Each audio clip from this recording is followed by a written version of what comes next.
तर स्वागत आहे तुमचं आपली या यूट्यूब चॅनलवरती. मित्रांनो, चॅनलवर नवीन असाल तर चॅनलला सबस्क्राईब नक्की करा आणि अशाच नवनवीन अपडेट्स आपल्या चॅनलवरती पाहत राहा. जिया म्हणाली त्या चेटकिनीचं तर मी चटणी करून खाईन. जियाचं बोलणं ऐकून रोहित तिच्याकडे तिरक्या नजरेने पाहू लागला. ते पाहून जिया म्हणाली, असं काय बघतोयस? मी खरंच सांगते, ती रोनिका स्वतःला काय समजते. तिची अशी अवस्था करण की तिला कुणाला तोंड दाखवायलाही जागा उरणार नाही. रोहित मनातच पुटपुटला. आली चंडीदेवी तिच्या खऱ्या रूपात. तिकडे विराज आलियाला घेऊन रूमकडे गेला आणि दोघेही बेडवर जाऊन पडले. त्या क्षणी ते दोघे एकमेकांच्या प्रेमात पूर्णपणे हरवले होते. दोघेही सतत एकमेकांना चुंबन देत होते. बराच वेळ एकमेकांत गुंतून राहिल्यानंतर विराजला जाणवलं की आलियाला श्वास घ्यायला त्रास होत आहे. म्हणून त्याने हळूच तिच्या ओठांपासून स्वतःला दूर केलं, पण तिला आपल्या मिठीतून सोडलं नाही. आलियाला आता जाणवलं की विराज तिला घेऊन रूममध्ये आला आहे आणि ती बेडवर पडलेली आहे. त्या क्षणी आलिया खाली आली आणि विराज तिच्यावर होता. ती परिस्थिती खूपच रोमॅन्टिक होती. हे पाहून आलिया लाजून नजर खाली करू लागली. तेव्हा विराजने तिची हनुवटी अलगद वर करत म्हटलं, वायफी, तुला माहिती आहे का, तू आजही तितकीच लाजतेस जितकी आधी लाजायचीस आणि तुझी हीच अदा मला नेहमी आवडते. हे म्हणत त्याने तिच्या हनुवटीवर हलकंसं चुंबन घेतलं. आलियाचा संपूर्ण चेहरा लाजेने लाल झाला होता. विराज तिच्यावर प्रेमाचा वर्षाव करत होता आणि आलियाही त्याच्या जवळ आणखी ओढली जात होती. दोघेही एकमेकांच्या प्रेमात इतके हरवले होते की वेळ कधी निघून गेला त्यांनाही समजलं नाही. त्या रात्री त्यांच्या रूममध्ये फक्त त्यांच्या प्रेमाची ऊब, एकमेकांच्या सहवासाचा सुगंध भरून आला होता. इतक्या दिवसानंतर दोघांनाही त्यांचं हरवलेलं प्रेम पुन्हा मिळालं होतं आणि त्यामुळे ते दोघेही मनापासून आनंदी होते. ज्या रूममध्ये आली तेव्हा कृष आणि तृष आपापलं सामान पॅक करून बसले होते. जयाला पाहताच ते म्हणाले, मासी, मम्मा कुठे आहे? जयाने प्रेमाने त्यांच्या गालांवरून हात फिरवत त्यांना बेडवर बसवलं आणि म्हणाली, बाळांनो, मम्मा एका महत्त्वाच्या कामासाठी बाहेर गेली आहे. चला आधी डिनर करून घ्या. दोघेही म्हणाले, पण मम्मा तर म्हणत होती की आज त्यांना बाहेर जायचं आहे. जया हसत म्हणाली, हो, पण अचानक त्यांना एक महत्त्वाचं काम आलं म्हणून त्या आज जाणार नाहीत. चला, मी तुम्हाला जेव घालते. तिने दोघांना प्रेमाने जेव घातलं आणि नंतर पुन्हा बेडवर झोपवत हलकेच थोपटवू लागली. थोडा वेळ दोघे मस्ती करत राहिले आणि मग शांतपणे झोपून गेले. जया ही त्यांच्या शेजारी येऊन पडली. अचानक तिला काहीतरी आठवलं आणि ती घाबरून गेली. झोपेतच तिचे डोळे अस्वस्थपणे हलू लागले आणि अचानकच ती मोठ्याने किंचाळत उठून बसली. ती उठून बसताच तिची नजर समोर सोफ्यावर बसलेल्या रोहितवर गेली, जो तिच्याकडेच पाहत होता.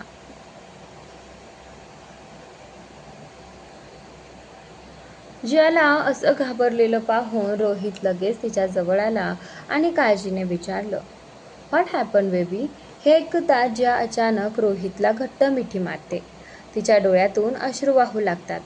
रोहित तिला सावरत म्हणाला, काय झालं? इतकी का घाबरली आहेस? कुणी तुला त्रास देतोय का? सांग मला की तुला काही वाईट स्वप्न पडलं. पण जया काहीच बोलली नाही. ती फक्त रडत राहिली.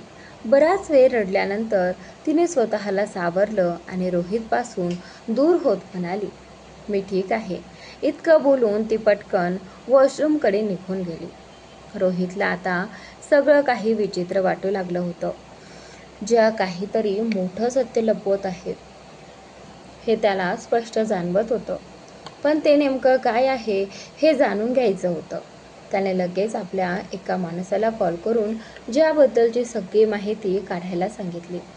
त्या दिवशी जिया लेहंग्यात का पळत होती, तिच्या मागे कोण लागलं होतं, हे सगळं त्याला जाणून घ्यायचं होतं. तो पुढे म्हणाला, त्या गुंड्यांमागे कोण होतं हे सगळं मला शोधून काढायचं आहे. समोरचा माणूस होकार देताच रोहितने कॉल कट केला. तो मनातच पुटपुटला, काय लपवतेस तू जिया? काहीतरी असं नक्की घडलं आहे जे तू कुणासमोर आणू इच्छित नाहीस. पण मी सत्य शोधून काढणारच. दुसरीकडे रोनिका आपल्या रूममध्ये बेचैनपणे इकडे तिकडे फिरत होती. तिने आल्यावर नजर ठेवण्यासाठी एका माणसाला काम दिलं होतं, पण अजूनही त्याचा फोन आला नव्हता. बराच वेळ वाट पाहिल्यानंतर रोनिकाने स्वतःच त्याला कॉल केला, पण समोरून आवाज आला, तुम्ही ज्याला फोन करत आहात तो माणूस मेला आहे. हे ऐकताच रोनिकाच्या पायाखालची जमीनच सरकली. तिचे डोळे आश्चर्याने मोठे झाले. तिला अजूनही विश्वास बसत नव्हता की असं काही घडलं आहे. तिच्या मनात सतत एकच विचार सुरू होता, तिच्या माणसासोबत असं कोण करू शकतं? काही क्षण विचार करून ती विराजच्या रूमकडे जायला निघाली. तिच्या मनात आलं, एकदा जाऊन विराजची प्रतिक्रिया तरी पाहते. तिला विराजची आठवणही खूप येत होती. ती पटकन तयार झाली. हलकासा मेकअप करून विराजच्या रूमकडे निघाली. जशी ती विराजच्या रूमजवळ पोहोचली, तिने दरवाजावर नॉक केलं, पण आतून कोणताही प्रतिसाद आला नाही. हे पाहून तिला थोडं विचित्र वाटलं. तरीही ती सतत दरवाजावर नॉक करत राहिली. बराच वेळ झाला तरी प्रतिसाद न आल्याने तिने लगेच विराजला कॉल केला, पण त्याचा फोन स्विच ऑफ येत होता. आता मात्र रोनिकाचा संशय सुटला.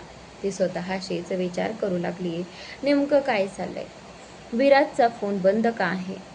तिच्या मनात हजारो प्रश्न चालू होते आणि ती बेचैन होऊन इकडे तिकडे फिरत होती. अचानक तिच्या मनात एक विचार आला आणि ती पटकन आलियाच्या रूमकडे निघाली. तिच्या मनात संशय आला की कदाचित हे दोघे एकत्र तर नसतील ना? ती स्वतःशीच पुटपुटली, नाही नाही, मी विराजला माझ्यापासून दूर जाऊ देणार नाही. आलिया काहीही करो, पण विराज फक्त माझाच आहे. हे म्हणत ती जलद पावलांनी आलियाच्या रूमकडे गेली. ती आलियाच्या रूमसमोर पोहोचली आणि जोरजोरात दरवाजा ठोठावू लागली, पण आतून काहीच आवाज आला नाही. त्यामुळे तिचा राग आणखी वाढला. तेवढ्यात अचानक दरवाजा उघडला आणि समोर जिया उभी होती. रोनिका तिला रागाने विचारते, तू इथे काय करत आहेस? जिया शांतपणे म्हणाली, तुला त्याच्याशी काय मतलब? रोनिकाला जियाची ओळख नव्हती. ती आश्चर्याने म्हणाली, पण हा तर कोणाच्या तरी दुसऱ्याच रूम होता ना? त्यावर जिया म्हणाली, हो, आधी कोणाचा तरी होता, पण आता ती इथून निघून गेली आहे. जियाने रोनिकाला पाहताच ओळखलं होतं की ही रोनिका आहे, म्हणूनच तिने मुद्दाम विषय बदलला. जियाचं बोलणं ऐकून रोनिका तिथून निघू लागली, पण अचानक काहीतरी आठवल्यासारखं ती मागे वळली आणि समोर बसलेल्या व्यक्तीकडे पाहून क्षणभर थबकली. समोर रोहित बसला होता. रोनिकाने मात्र हे दाखवलं नाही की तिने रोहितला पाहिलं आहे. ती अनोळखी असल्यासारखी वागली आणि तिथून निघून गेली.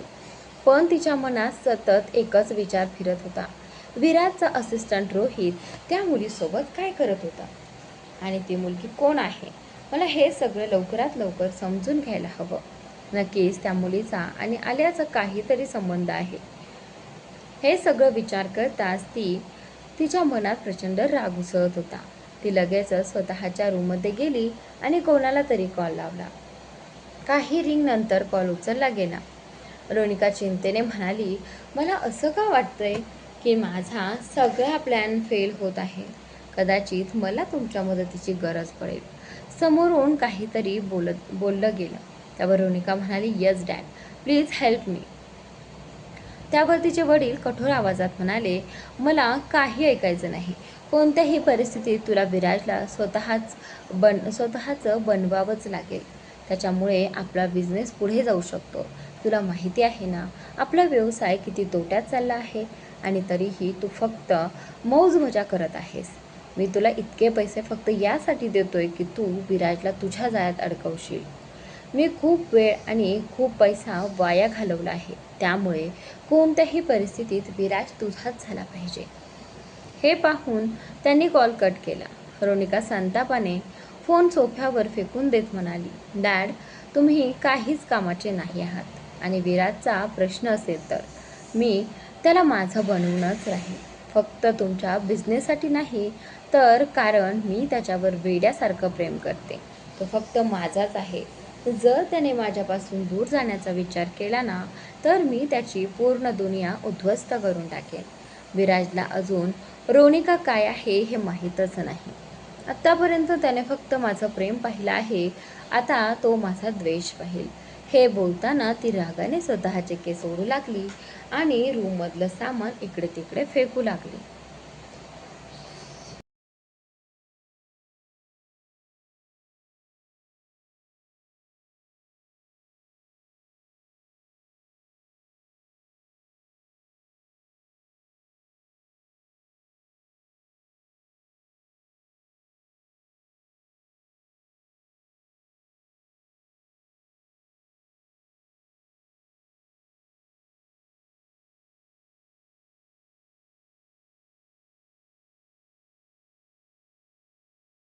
ती जोरात ओरडली, आलिया, आलिया किंवा AR, तू कोणही असशील, पण तुला मरावंच लागेल, असं म्हणत ती संतापाने सतत ओरडत राहिली. दुसरीकडे विराज आणि आलिया त्यांच्या स्वतःच्या दुनियेत रमले होते. बोलता बोलता आणि एकमेकांसोबत वेळ घालवता घालवता पूर्ण रात्र कधी निघून गेली त्यांनाही कळलं नाही. दुसऱ्या दिवशी सकाळी खिडकीतून येणाऱ्या सूर्यकिरणांनी जेव्हा आलियाच्या चेहऱ्यावर हलकेच स्पर्श केला, तेव्हा तिची झोप हलकी झाली आणि ती हळूहळू कूस बदलू लागली. अर्धवट उघडलेल्या डोळ्यांनी तिने आजूबाजूला पाहिलं आणि स्वतःला एका अनोळखी रूममध्ये पाहून ती थोडी गोंधळली. पण पुढच्या क्षणी तिची नजर समोर बसलेल्या विराजवर जाऊन थांबली. विराज तिच्याकडे एकटक पाहत होता.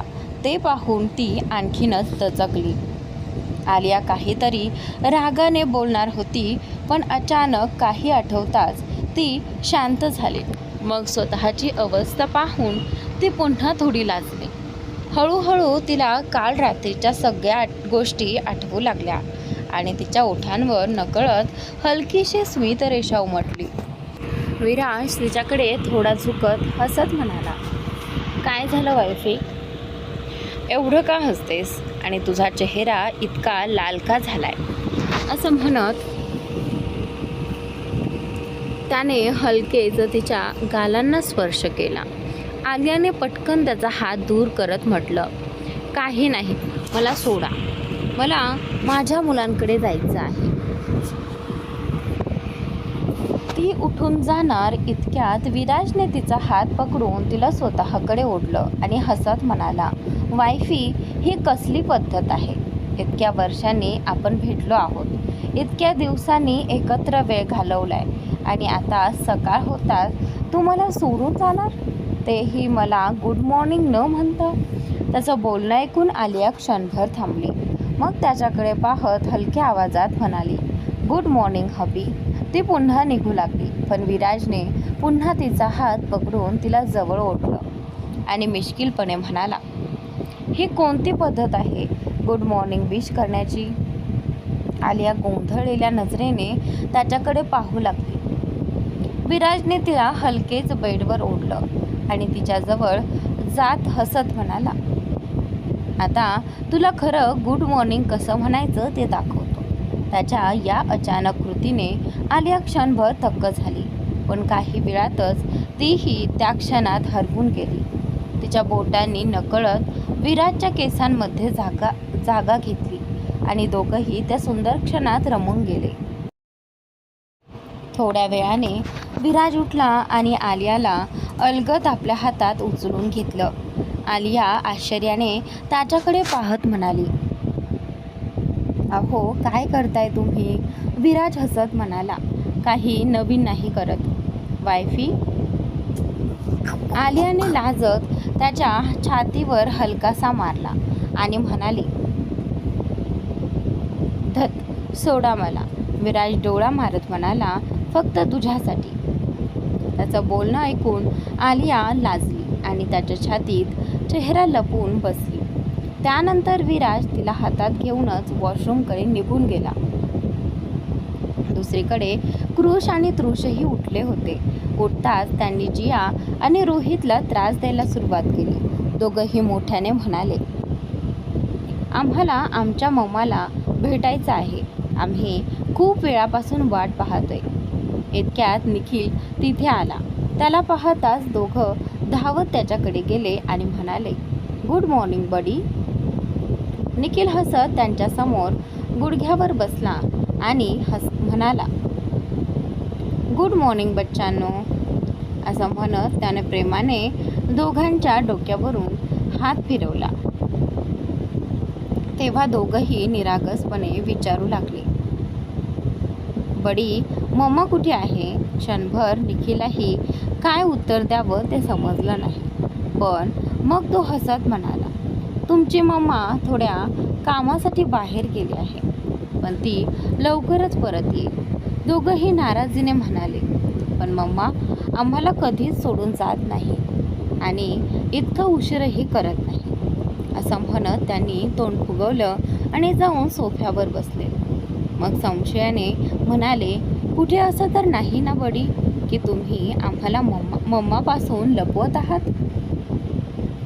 त्यांचं बोलणं ऐकून निखिल आश्चर्याने त्यांच्याकडे पाहू लागला आणि मनात म्हणाला, आज या दोघांना नेमकं झालंय तरी काय? तर दुसरीकडे जिया आणि रोहित हे सगळं पाहून हसू आवरत होते. दोघंही मनात म्हणत होते, चल बरं झालं, इतका वेळ हे दोघं आम्हालाच त्रास देत होते. आता निखिल अडकला. तेवढ्यात निखिल त्या दोन्ही मुलांकडे गेला आणि त्यांच्या गालांवर प्रेमाने हात फिरवत म्हणाला, मी तुमच्या मम्माला तुमच्यापासून का लपवेन बरं? त्यावर दोघंही म्हणाले, पण भैया असं कधीच झालं नाही की मम्मा आमच्यापासून दूर राहिली आहे. इतक्यात निखिलचा मोबाईल वाजला. त्याने मोबाईल पाहिला तर स्क्रीनवर आलियाचं नाव झळकत होतं. निखिलने लगेच कॉल उचलला आणि म्हणाला, आरू तू कुठे आहेस? लवकर ये. तुझ्या दोन्ही मुलांनी माझ्या नाकी 9 आणले आहेत. समोरून आलिया काहीतरी बोलली आणि निखिल म्हणाला, ओके. त्याने लगेच स्पीकर ऑन केला. तिकडून आलियाचा आवाज आला, गुड मॉर्निंग माझ्या बाळांनो. आईचा आवाज ऐकताच कृष आणि तृष आनंदाने म्हणाले, गुड मॉर्निंग मम्मा. तुम्ही कुठे आहात? लवकर या ना. आलिया हसत म्हणाली, बस माझ्या बाळांनो, मी खूप लवकर येते आणि मम्मा सध्या तुमच्या डॅडसोबत आहे. हे ऐकताच दोघंही आश्चर्यचकित झाले आणि म्हणाले, तुम्ही डॅडकडे आहात आणि आम्हाला सांगितलं सुद्धा नाही. हे बोलून दोघांनी नाराजीने तोंड फुगवलं. आलिया प्रेमाने म्हणाली, it's a surprise for you बच्चा. इतक्यात कृष आणि तृष समोर पाहतात तर त्यांचे डोळे आश्चर्याने मोठे होतात. समोर आलिया उभी होती. आपल्या मम्माला पाहताच दोघं धावत तिच्याकडे गेले आणि तिच्या पायांना मिठी मारली. आलिया लगेच गुडघ्यावर बसली आणि दोघांना आपल्या मिठीत घेत म्हणाली, आय एम सॉरी बच्चू. मम्माला यायला उशीर झाला ना? दोघांनी लगेच तिच्या गालांवर किस केलं आणि म्हणाले, इट्स ओके मम्मा. हे ऐकून आलिया हसली आणि प्रेमाने म्हणाली, दिस इज माय लवली बेबीज. असं म्हणत तिने दोघांच्या गालांवर किस केलं.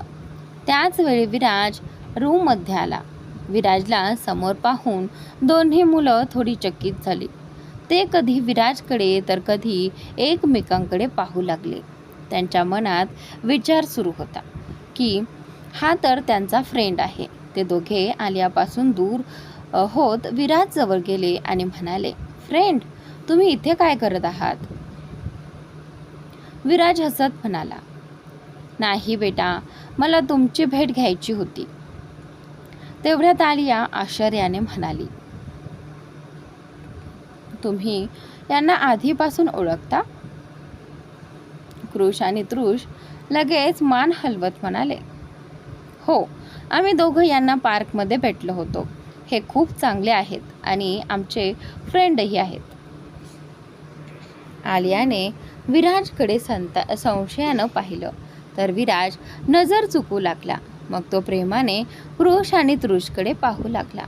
दोघंही आनंदाने विराजकडे पाहत म्हणाले, हॅलो अंकल. हे ऐकताच विराजने नाराजीने तोंड केलं. आलियाने विराजचा चेहरा पाहिला आणि ती हलकेच हसली. मग ती आपल्या दोन्ही मुलांजवळ गेली आणि त्यांच्या गालांवर प्रेमाने हात फिरवत म्हणाली,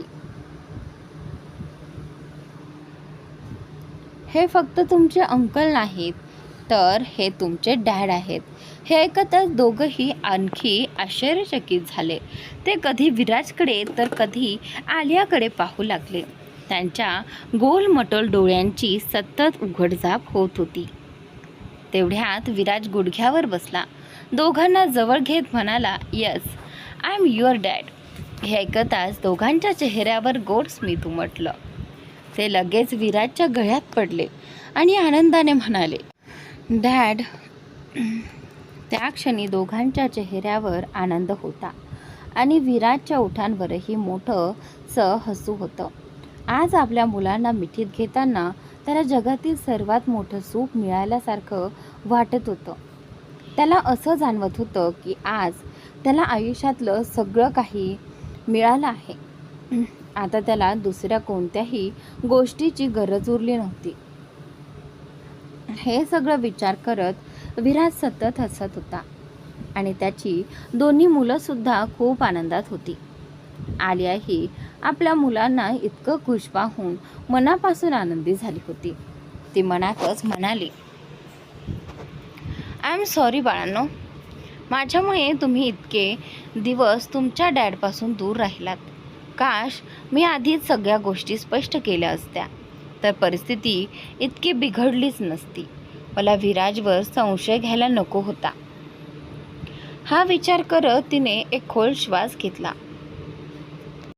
तेवढ्यात विराजने आलियाच्या चेहऱ्यावरील भाव पाहून सगळं ओळखलं. काही वेळाने सगळेजण एकत्र बसून गप्पा मारू लागले. मात्र विराज सतत निखिलकडे रागाने पाहत होता. तेव्हा निखिल म्हणाला, डोंट वरी मिस्टर खन्ना, मी तुम्हाला सगळं स्पष्ट सांगतो. माझ्या आणि आरुच्यामध्ये तसं काहीच नाही. आम्ही फक्त चांगले मित्र आहोत. ती मला तिच्या भावासारखंच मानते. हे ऐकताच विराजच्या डोळ्यातील कठोरपणा कमी झाला आणि त्याचा चेहरा पुन्हा शांत झाला. त्यावर आलिया हसत म्हणाली, तुम्ही पण काय काय विचार करत बसता. असं काहीच नाही आणि तो फक्त माझा भाऊ आहे. हे ऐकून विराज फक्त हलकंसं हसला पण काही बोलला नाही. त्यानंतर तो आपल्या दोन्ही मुलांना एकामागोमाग स्वतःच्या हाताने खाऊ घालू लागला. दोन्ही मुलं आनंदाने टाळ्या वाजवत खात होती. तिकडे जिया आणि रोहितही सगळ्यांसोबत बसून नाश्ता करत होते. त्या क्षणी सगळेच खूप आनंदात होते. रोहित वारंवार जियाकडे पाहत होता आणि मनात विचार करत होता, आता त्यांचं कुटुंब पूर्ण झालं, आता आपली पाळी.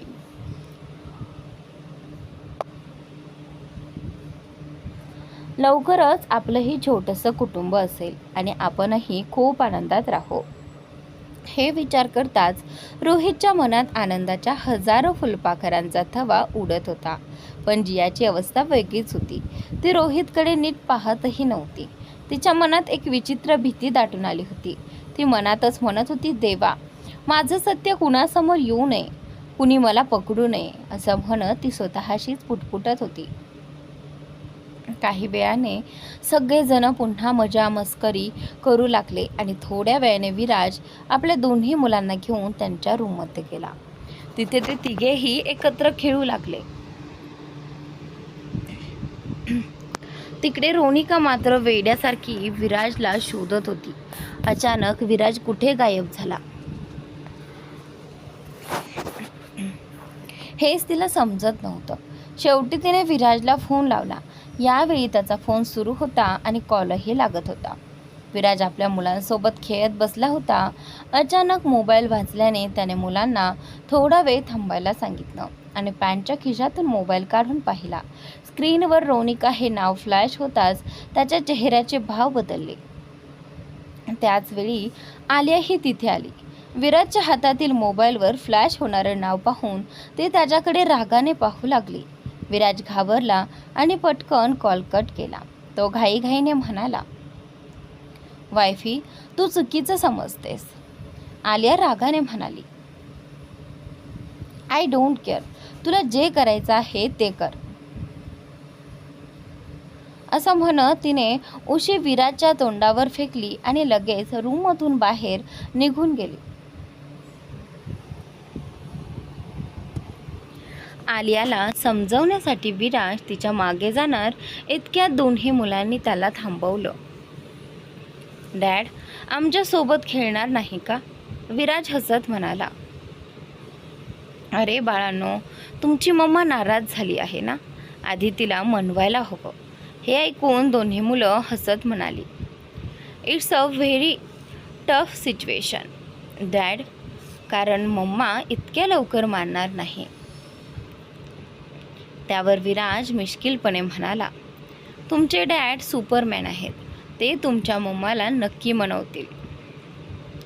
हे ऐकताच दोन्ही मुलं आनंदाने टाळ्या वाजवू लागले आणि म्हणाले, I know my dad is Superman. मग ती दोघं आनंदाने इकडे तिकडे उड्या मारू लागली. आपल्या मुलांना इतकं खुश पाहून विराजच्या चेहऱ्यावरही सुंदर हास्य उमटलं. थोड्याच वेळात विराज आलियाच्या रूममध्ये पोहोचला. आलिया रागाच्या भरात रूममधील सामान इकडे तिकडे फेकून देत होती आणि चिडून म्हणत होती, होऊ दे त्यांना जे करायचं आहे, मला काय पडलंय. असं म्हणत ती रागाने बेडवर जाऊन बसली. तेवढ्यात विराज तिथे आला. आलियाचा फुगलेला चेहरा पाहून तो हसत म्हणाला, अगं, कुणीतरी खूपच रागात दिसतंय. तो हळूहळू तिच्या जवळ गेला.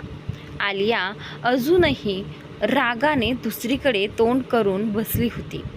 विराज तिच्या जवळ जाऊन अलगद आपलं डोकं तिच्या खांद्यावर ठेवत म्हणाला, व्हॉट्स गोइंग ऑन वायफी. हे ऐकताच आलियाने रागाने तिरक्या नजरेने त्याच्याकडे पाहिलं. विराज ओठांवर मोठंसं स्मित आणत म्हणाला, मला माहिती आहे की तू थोडी नाराज आहेस वायफी, पण तू काळजी करू नकोस, मी तिला नक्की धडा शिकवेन. तेवढ्यात आलिया मागे वळून म्हणाली, जर तिला धडा शिकवायचाच होता तर इतके दिवस काय करत होतात तुम्ही. आलियाचं बोलणं ऐकून विराज कपाळावर हात फिरवत म्हणाला, मलाच कळत नव्हतं ती माझ्यासोबत काय करत होती. मी कधी त्याकडे नीट लक्षच दिलं नाही, पण आता मला समजलं आहे की ती नेमकं काय करत होती. असं म्हणत त्याने मोबाईल काढून तिच्या समोर धरला. ते पाहून आलियाही आश्चर्यचकित झाली आणि म्हणाली, हे सगळं तुम्हाला कधी समजलं. विराज म्हणाला, मला आधीपासून थोडा संशय होता, पण काही दिवसांपूर्वी सगळं स्पष्ट झालं. तरीही मी तिच्यासमोर काहीच दाखवलं नाही. मी फक्त झोपेचं नाटक करत होतो, जेणेकरून तिला वाटावं की तिचा प्लॅन यशस्वी होत आहे. पण खरं तर तो माझाच प्लॅन होता, कारण मला कोणत्याही परिस्थितीत तुला भेटायचं होतं. तुला भेटण्याआधीच मला सगळं समजलं होतं, पण मी काहीच उघड केलं नाही, कारण मला तुझा शोध घ्यायचा होता. आणि मनात कुठेतरी ही भीतीही होती की तुझ्या गायब होण्यात या रोनिकाचा हात असेल. म्हणून मी आत्तापर्यंत शांत होतो वायफी, नाहीतर मी तिला कधीच माझ्या मार्गातून दूर केलं असतं. विराजचं बोलणं ऐकून आलियाच्या डोळ्यात हलकंसं पाणी आलं. ती लगेच त्याच्या मिठी शिरत म्हणाली, तुम्हाला माहीत नाही तुमच्याशिवाय मी किती दुःखी होते. इतकी वर्ष मी कशी जगले आणि मुलांना कसं वाढवलं. जेव्हा ते माझ्या पोटात होते तेव्हा मी तुम्हाला खूप मिस केलं. प्रत्येक क्षणी, प्रत्येक श्वासात तुमची आठवण यायची. त्यांच्या पहिल्या हालचाली, पहिली किक, सगळं अनुभवताना मनात एकच विचार यायचा, काश तुम्हीही माझ्यासोबत असता. पण तुमच्याकडून मिळालेल्या धोक्याची आठवण करून मी स्वतःला मजबूत बनवत गेले. मग मुलं जन्माला आली आणि त्यांच्या येण्याने मला पुन्हा जगण्याची हिंमत मिळाली. मी पूर्णपणे तुटून गेले होते. जगायची इच्छाही उरली नव्हती. कदाचित मी मरूनही गेले असते. ते ऐकताच विराजने पटकन तिचा चेहरा आपल्या हातात घेतला आणि तिच्या ओठांवर बोट ठेवत म्हणाला, नको वायफी, आज बोललीस ते ठीक आहे, पण यानंतर असं कधीच बोलायचं नाही. तू माझं आयुष्य आहेस. तुला काही झालं तर मीही जगू शकणार नाही. तुला माहीत आहे, माझे श्वास चालू होते म्हणजे मला खात्री होती की तू जिवंत आहेस. जर तू या जगात नसतीस तर माझे श्वासही थांबले असते. विराजचं हे बोलणं ऐकताच आलियाने लगेच त्याच्या तोंडावर हात ठेवत नकारार्थी मान हलवली. ते पाहून विराजच्या ओठांवर हलकीशी स्मित रेषा उमटली आणि त्याच्या डोळ्यात चमक आली. त्याने अलगद तिचा हात दूर करत विचारलं, ठीक आहे, मी असं बोलणार नाही, पण आजपासून तूही असं काही बोलायचं नाही, चालेल ना? आलियाने लगेच मान हलवत होकार दिला. विराजने तिला लगेच घट्ट मिठीत घेतलं. त्याच्या बाहुपाशात ती पूर्णपणे हरवून गेली. आलियानेही त्याच्या पाठीला घट्ट पकडलं. दोघांच्याही चेहऱ्यावर समाधानाचं सुंदर हास्य होतं.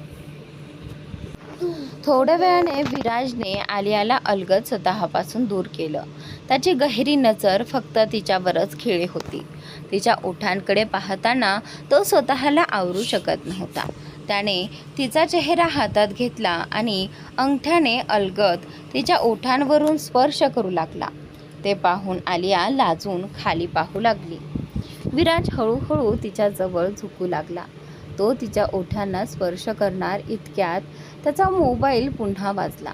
आलियाला खूप राग आला, पण विराजने कॉल कट करून मोबाईल स्विच ऑफ केला आणि बाजूला ठेवून पुन्हा तिच्याकडे वळला. काही क्षणातच त्याने तिच्या ओठांवर आपले ओठ टेकवले. दोघेही त्या प्रेमळ क्षणात हरवून गेले. तेवढ्यात कृष आणि तृष धावत येत ओरडले, मम्मा, डॅडा. समोरचं दृश्य पाहताच दोघांनीही पटकन डोळ्यांवर हात ठेवले आणि म्हणाले, सॉरी मम्मा डॅडा, आम्ही काहीच पाहिलं नाही. असं म्हणत ते दोघं मागे वळून निघू लागले. हे पाहून आलियाने पटकन विराजपासून दूर होत मुलांकडे जात विचारलं, अरे कुठे चाललात तुम्ही दोघं मला सोडून? ती त्यांच्या जवळ जाऊन दोघांच्या गालांवर प्रेमाने हात फिरवत म्हणाली, वैसे तुम्ही दोघं कुठे जात होतात मम्माला सोडून? तेव्हा कृष आणि तृष हसत म्हणाले, मम्मा, आम्हाला वाटलं आम्ही जावं, कारण तुम्ही दोघं रोमॅन्स करत होता ना. हे ऐकताच आलियाचे डोळे आश्चर्याने मोठे झाले. ती आश्चर्याने त्या दोघांकडे पाहत म्हणाली, रोमॅन्स वगैरे तुम्हाला कोण शिकवतं? हे म्हणत तिने रागाने विराजकडे पाहिलं. विराजने लगेच खांदे उडवले, जणू तो म्हणत होता, मला काय माहिती. तेवढ्यात आलियाने आपल्या मुलाकडे पाहिलं. दोघंही हसत म्हणाले, हे सगळं आम्हाला जिया मावशीने शिकवलं आहे. हे ऐकताच आलिया मनातच म्हणाली, या जियाच्या मुलीला तर मी सोडणार नाही. माझ्या छोट्या निरागस मुलांना बिघडवत आहे. आत्ताच तिला धडा शिकवते. ती आपल्या दोन्ही मुलांच्या गालांवर प्रेमाने हात ठेवत म्हणाली, ऐका बाळांनो, असं काही नसतं. तुम्ही दोघं तुमच्या डॅडीजवळ थांबा, मी लगेच येते. आधी तुमच्या जिया मावशीची चांगली क्लास घेते. हे ऐकून मुलं हसू लागली आणि टाळ्या वाजवत म्हणाली, ओके मम्मा.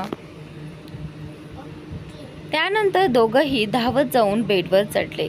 विराजने लगेच आपल्या दोन्ही मुलांना मिठीत घेतलं आणि मनातच म्हणाला, काश मी तुमच्या लहानपणापासून तुमच्या सोबत असतो.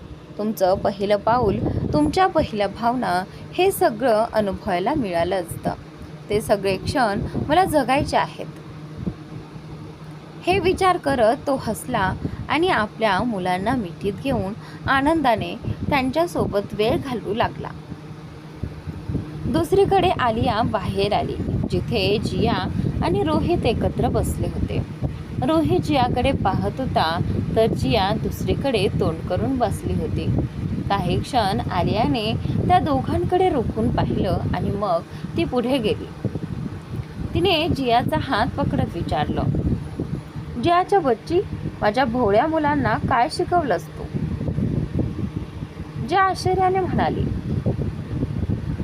असं काय शिकवलं मी?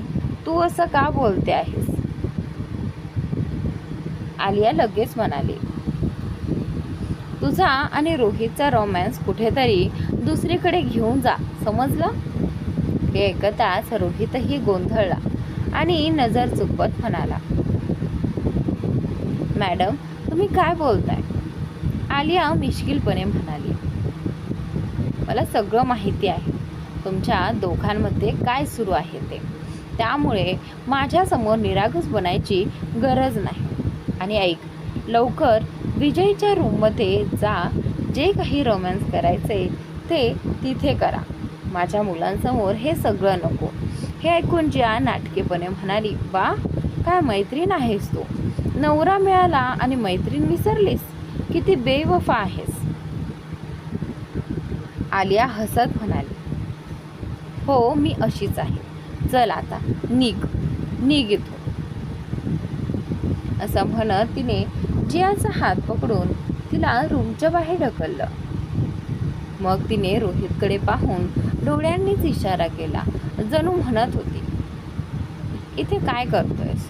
जा, तुझ्या प्रेयसीजवळ चांगला मोका आहे. रोहितला तिचा इशारा समजला आणि तो जियाजवळ जाऊन उभा राहिला. जिया मात्र रागाने आलियाकडे पाहत मनातच पुटपुटली, मैत्रीण राहिलीच नाही. असं म्हणत ती रागाने पाय आपटत पुढे जाऊ लागली. तेवढ्यात रोहितने तिचा हात पकडला आणि क्षणार्धात तिला आपल्या खांद्यावर उचलून घेतलं. अचानक असं उचलल्यामुळे जिया त्याच्या पाठीवर मारत म्हणाली, मला खाली उतरवा. प्रत्येक वेळी तुम्ही असंच करता, पण यावेळी मी अजिबात ऐकणार नाही, मला जाऊ द्या. रोहित शांतपणे म्हणाला, नाही, आता तू जिथे जाशील तिथे माझ्यासोबतच येशील. असं म्हणत तो तिला खांद्यावर घेऊन रूमकडे निघाला. संपूर्ण वाटे जिया त्याच्या पाठीवर मारत त्याला बोलत होती, पण रोहितवर त्याचा काहीच परिणाम होत नव्हता. काही वेळात तो रूममध्ये पोहोचला. त्याने दरवाजा लॉक केला आणि जियाला हलकेच बेडवर बसवलं. रोहितच्या या वागण्याने जिया थोडी घाबरली आणि आश्चर्याने त्याच्याकडे पाहू लागली. त्याच्या चेहऱ्यावरील भाव पाहून तिच्या डोळ्यातही आश्चर्य उमटलं. ती थोडी घाबरत म्हणाली, प्लीज माझ्यासोबत जबरदस्ती करू नका. रोहित शांतपणे शर्टची बटन उघडत तिच्याकडे पाहत होता. जिया मात्र मोठ्या डोळ्यांनी त्याच्याकडे पाहत होती. तिच्या मनात अनेक प्रश्न सुरू होते. रोहित नक्की काय करणार आहे? रोहित हळूहळू शर्टची बटन उघडत होता. त्याच्या ओठांवर हलकी मिश्किल स्मित रेषा होती. जिया रागाने म्हणाली, तुम्ही नक्की काय करणार आहात? रोहित हलकसा हसत म्हणाला, तेच जे तू विचार करते आहेस. हे ऐकून जिया आणखीनच गोंधळली. ती मोठे डोळे करून म्हणाली, माझ्याजवळ येऊ नका. असं म्हणत ती बेडवर मागे सरकू लागली. रोहितने शर्टची सगळी बटन उघडत ती शर्ट सोफ्यावर फेकली आणि एका झटक्यात पुढे जात जियाचे पाय पकडून तिला स्वतःकडे ओढलं. जिया आश्चर्याने रोहितच्या हालचालींकडे पाहत होती. तिला विश्वासच बसत नव्हता की रोहित असं काही करत आहे, कारण आज तो काहीसा वेगळ्याच मूडमध्ये दिसत होता. त्याच्या ओठांवर एक खट्याळ स्मित होतं. तो तसाच हसत तिच्या चेहऱ्याजवळ झुकू लागला. तेव्हा जिया पटकन चेहरा दुसरीकडे वळवत म्हणाली, ऐक, मी आधीच सांगते, माझ्यासोबत काही उलटसुलट करण्याचा विचार जरी केला ना तरी मी तुला सोडणार नाही. त्यावर रोहित तिच्या कानाजवळ झुकत हलक्या आवाजात म्हणाला, मलाही बघायचं आहे तू काय करशील, आणि खरं सांगायचं तर मला हेच हवंय की तू मला कधीच सोडू नकोस. हे ऐकून जिया थक्क झाली आणि पुन्हा एकदा रोहितकडे पाहू लागली. रोहित मात्र त्याच खोडकर स्मितासह तिच्याकडे पाहत होता. जियाची नजर त्याच्यावर पडताच तो अचानक तिच्या ओठांजवळ झुकला आणि तिला चुंबन दिलं. रोहितच्या या अचानक कृतीने जिया अक्षरशः जागच्या जागी थिजून गेली. ती काहीच प्रतिक्रिया देऊ शकत नव्हती. रोहित मात्र तिच्या ओठांवर अलगद चुंबन घेत राहिला. अचानक जिया भानावर आली आणि तिने रोहितच्या खांद्यावर हात ठेवून त्याला स्वतःपासून दूर करण्याचा प्रयत्न केला. हे पाहताच रोहितच्या चेहऱ्यावर नाराजी उमटली. त्याने तिचे दोन्ही हात पकडले आणि तिला हलक्याने बेडवर ढकलत तिच्याकडे झुकला. जिया स्वतःला सावरण्याचा प्रयत्न करत इकडे तिकडे चेहरा वळवत होती.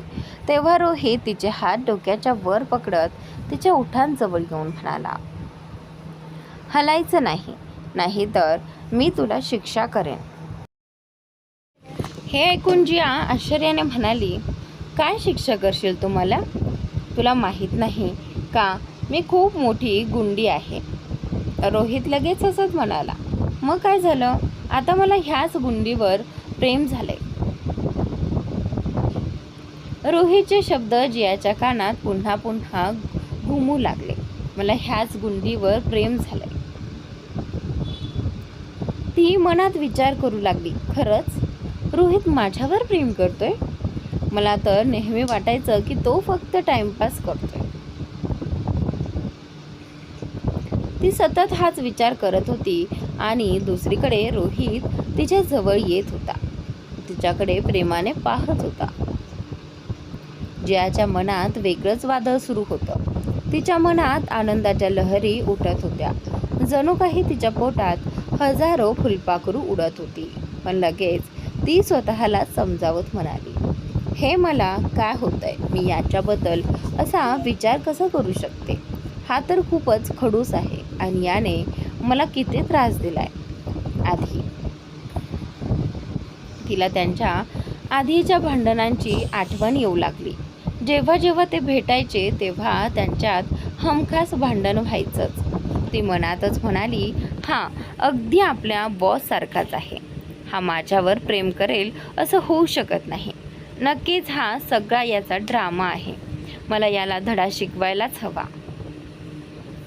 हे ठरवताच तिने पटकन पायपुढे करत रोहितला जोरात ढकललं. रोहित बेडच्या काठावर असल्यामुळे तो स्वतःला सावरू शकला नाही आणि खाली पडला. खाली पडताच त्याच्या तोंडून वेदनेने आवाज निघाला, आह माझी कंबर, एक नंबरची चेटकीन आहेस तू. तो रागाने जियाकडे पाहू लागला. त्याने कमरेवर हात ठेवला होता कारण त्याला जोरात लागलं होतं. जियाने त्याच्या चेहऱ्यावरचे वेदनेचे भाव पाहिले आणि ती लगेच घाबरली. खाली झुकत ती म्हणाली, माझ्याकडून नकळत झालं. पण रोहित लगेच म्हणाला, नकळत नाही, तू मुद्दाम केलंस हे सगळं. तू खूप चालाक आहेस, मला सगळं माहिती आहे. कितीही प्रयत्न कर पण मी तुला सोडणार नाही. असं म्हणत तो पुन्हा तिच्या जवळ झुकला. जियाचा श्वासच थांबला. ती आश्चर्याने त्याच्याकडे पाहत राहिली. रोहितच्या ओठांवर पुन्हा एक खोडकर स्मित उमटलं आणि तो तिच्याजवळ आणखी सरकला. जिया पूर्णपणे गोंधळून गेली होती. तिला समजत नव्हतं की रोहित नेमकं काय करत आहे. तिचं मन आणि विचार दोन्ही विस्कळीत झाले होते आणि रोहित मात्र तिच्याकडे एकटक पाहत. हे पाहून जियाला थोडंसं विचित्र वाटलं. पण मनाच्या कुठल्या तरी कोपऱ्यात तिला रोहितचा स्पर्श आणि त्याची जवळीक आवडतही होती. ती मनातच म्हणाली, मला वाटतं मी वेडी झाले आहे. मला नक्की काय होतंय नाहीतर या इडियटच्या स्पर्शाने आणि किसने मला असं का वाटतंय. पण काहीही असो, मला हे सगळं इतकं छान का वाटतंय, मला काहीच समजत नाहीये. असा विचार करत ती स्वतःशीच पुटपुटत होती. जिया हेही विसरून गेली होती की तिने रोहितला स्वतःपासून दूर ढकलायला हवं होतं. उलट ती त्या क्षणात हरवून गेली होती. तिचे हात नकळत रोहितच्या केसांमध्ये गेले आणि तीही त्याला साथ देऊ लागली. रोहितला जिया त्याच्या किसला प्रतिसाद देताना जाणवली. तसं तो मनातून खूप आनंदी झाला. तो स्वतःशीच म्हणाला, मला माहिती आहे तूही मला आवडतेस. खूप लवकर मी तुझं पूर्ण मन जिंकून घेईन आणि तुला कायमचं माझं बनवेन. असं म्हणत त्याने तिच्या ओठांवर अजून खोलवर किस केलं. बराच वेळ किस केल्यानंतर त्याने तिचे ओठ सोडले. पण जियाला अजूनही आपल्या मिठीत घट्ट धरून ठेवलं. त्याने तिच्या केसांमध्ये चेहरा लपवला आणि खोल श्वास घेत तिच्या जवळकीचा अनुभव घेत राहिला.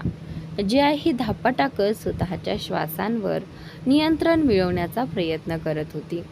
त्या क्षणी जियाचे डोळे मिटलेले होते आणि रोहित तिच्या शरीराची प्रत्येक सुगंधाला स्वतःमध्ये सामावून घेत होता. हे सगळं त्याला खूप सुंदर वाटत होतं आणि तो मनापासून आनंदी होता. जिया ही त्या क्षणात पूर्णपणे हरवून गेली होती. तिच्या ओठांवर हलकंसं स्मित उमटलं होतं. दुसरीकडे रोनिका प्रचंड रागाने वेडी झाली होती. ती सतत विचार करत होती की अखेर विराज कुठे गेला असेल. त्याने तिचा कॉल का उचलला नाही. तिने लगेच आपल्या एका माणसाला कॉल केला. तो माणूस कॉल उचलून म्हणाला, how can I help you ma'am. Ronika रागाने म्हणाली, मी तुला एक नंबर पाठवते. तो नंबर ट्रेस कर आणि मला सांग की सध्या तो कुठे आहे. त्या माणसाने लगेच होकार देत कॉल कट केला.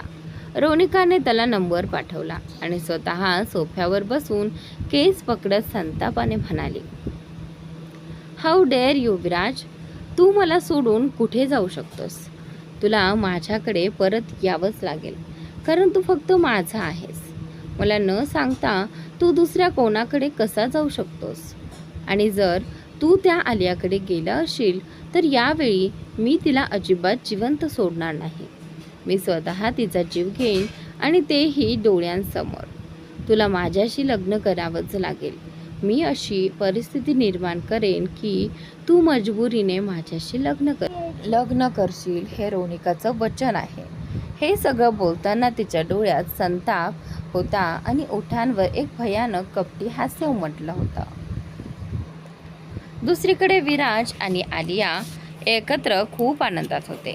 तेवढ्यात कृष आणि तृष तिथे आले आणि आपल्या आई वडिलांना मिठी मारत म्हणाले, आपण परत कधी जाणार. हे ऐकून आलिया हसत म्हणाली, आपण लवकरच जाऊ बाळांनो. शेवटी तुमची शाळाही सुरू होणार आहे ना. चला आता दोघंही जाऊन अभ्यास करा. हे ऐकताच दोघांनीही नाराजीने तोंड पाडलं. तेवढ्यात विराजने आलियाला विचारलं, तू कुठे जाणार आहेस. आलिया शांतपणे म्हणाली, जिथे मी राहत होते तिथेच परत जाईल. हे ऐकताच विराजने तिला जवळ ओढलं आणि म्हणाला, यावेळी मी तुला स्वतःपासून दूर जाऊ देणार नाही.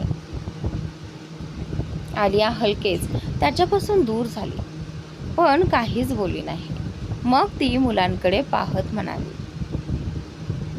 बाळांनो जा आता. मी सांगितलं ना, अभ्यास करा. हे ऐकून कृष आणि तृष तिथून निघून गेले. त्यानंतर आलिया विराजकडे पाहत म्हणाली, हो मी मान्य करते की आपल्या नात्यातलं बरंच काही आता ठीक झालं आहे. पण अजूनही रोनिका आपल्या दोघांमध्ये आहे. म्हणून मी पुन्हा तिथे जाणार नाही कारण तू अजून तिला शिक्षा दिलेली नाहीस आणि म्हणूनच मी तुझ्यावर रागावले आहे. असं म्हणत ती रुसून बसली. आलियाचं बोलणं ऐकून विराज मनातच म्हणाला, बापरे, ही तर प्रत्येक गोष्टीवर रागावते. आधी किती गोड होती पण आता कायम नाकावर राग असतो हिच्या. आता काय झालंय हिला. अगदी हार्टलेस माणसासारखी वागते. हे सगळं तो मनातच बोलत होता. मग एक दीर्घ श्वास घेत तो म्हणाला, काहीही झालं तरी मला हिला समजावंच लागेल. इतक्या वर्षांनी ती मला परत मिळाली आहे आणि यावेळी मी तिला गमावू शकत नाही. तीच माझं आयुष्य आहे. असं म्हणत त्याने आलियाचा चेहरा आपल्या हातात घेतला आणि प्रेमाने म्हणाला, प्लीज एकदा माझ्याकडे बघ ना वाईफी, प्लीज.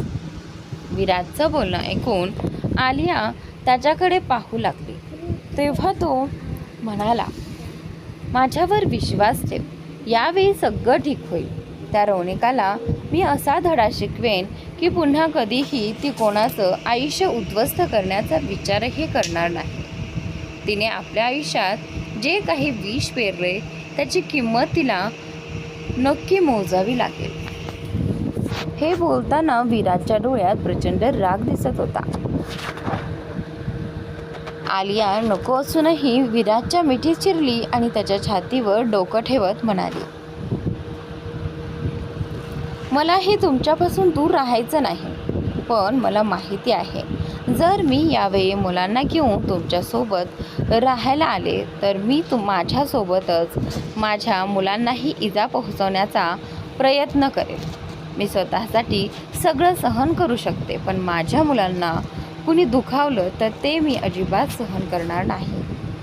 हे ऐकून विराज गंभीर आवाजात म्हणाला, तुला वाटतं मी ते सहन करेन? अजिबात नाही. माझ्या मुलांना कुणी इजा करावी हे मी कधीच होऊ देणार नाही. कुणी तसं करण्याचा विचार जरी केला तरी तो त्याच्या आयुष्यातला शेवटचा दिवस असेल. हे बोलताना विराजच्या चेहऱ्यावर प्रचंड संताप स्पष्ट दिसत होता. दुसरीकडे अवंतिका अभयच्या छातीवर डोकं ठेवून शांतपणे पडली होती. त्याच्याजवळ तिला खूप सुरक्षित आणि रिलॅक्स वाटत होतं, पण तरीही तिच्या मनात एक अनामिक भीती होती. सकाळपासूनच तिला बेचैनी आणि घबराहट जाणवत होती. काहीतरी वाईट घडणार आहे अशी भावना तिच्या मनाला सतावत होती, पण नेमकं काय होणार आहे हे तिला समजत नव्हतं. काही वेळ विराज तिला समजावत राहिला आणि थोड्याच वेळात आलिया थकून विराजच्या मिठीत शांतपणे झोपी गेली. तर मित्रांनो, आजचा भाग इथे संपतोय. पुढील भाग नक्की पहा आणि चॅनलला सबस्क्राईब नक्की करा. Thanks for watching.